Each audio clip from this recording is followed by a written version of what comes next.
Pinagbawalan ng lumabas ng bansa si Senator Rodante Marcoleta dahil sa nakambang kaso laban sa kanya. Pumalman naman si Senator Jigo Estrada sa payag ng Ombudsman, nakakasuhan din siya ng plunder. Live mula sa Senado, nangunguna sa balita si Camille Samonte. Camille, tungkol kay Estrada muna, anong plano niya ngayong sasampahan na siya ng kaso?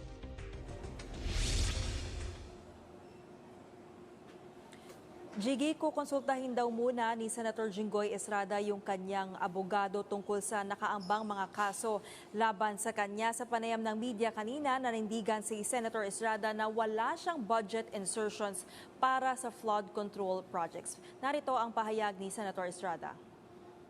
Sunod kayo sa minority na kinakasuhan o majority? Sa majority na kinakasuhan. Anong basa niyo po, sir? Kayo nilang bahala manghula. Politika ba sa tingin mo, sir? Your guess is good. Basta ang alam ko, sabi ng LGU, wala akong insertion. Nakatulad ng sinasabi nila.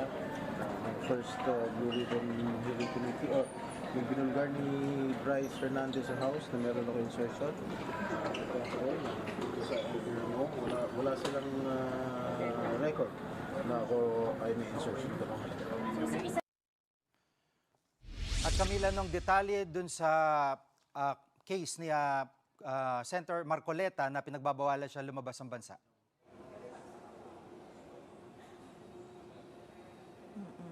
Jiggy, ibinaba na nga ng Sandigan Bayan yung precautionary hold departure order laban kay Senator Rodante Marcoleta. Ibig sabihin, bawal nang lumabas ng bansa ang senador habang gumugulong ang investigasyon laban sa kanya. Sa pagdinig ng Sandigan Bayan, iginiit ng Ombudsman na maituturing na flight risk si Marcoleta dahil sa kanyang resources bilang senador. Nauna nang sinabi ng Ombudsman na pakakasuhan si Marcoleta ng reklamong plunder at indirect bribery dahil sa hindi umano idineklarang 75 million pesos na campaign donation. Dawit din sa reklamo sina dating Congressman Mike Defensor at mga negosyanteng sina Joseph Espirito at Aristotel Viray. Wala pang pahayag si Marcoleta tungkol sa travel ban pero kahapon sa kanyang talumpati, binanatan ni Marcoleta ang ombudsman. Hindi raw siya nito mapapatahimik at haharapin niya ang mga reklamo. Umalma rin dito si Defensor. Narito ang kanilang mga pahayag.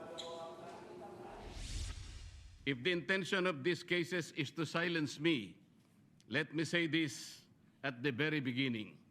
It has failed. I will not be silenced. So let the complaint be examined. Let the evidence be tested. Let the law speak. I will answer in the proper forum with documents, with facts, and with the calm confidence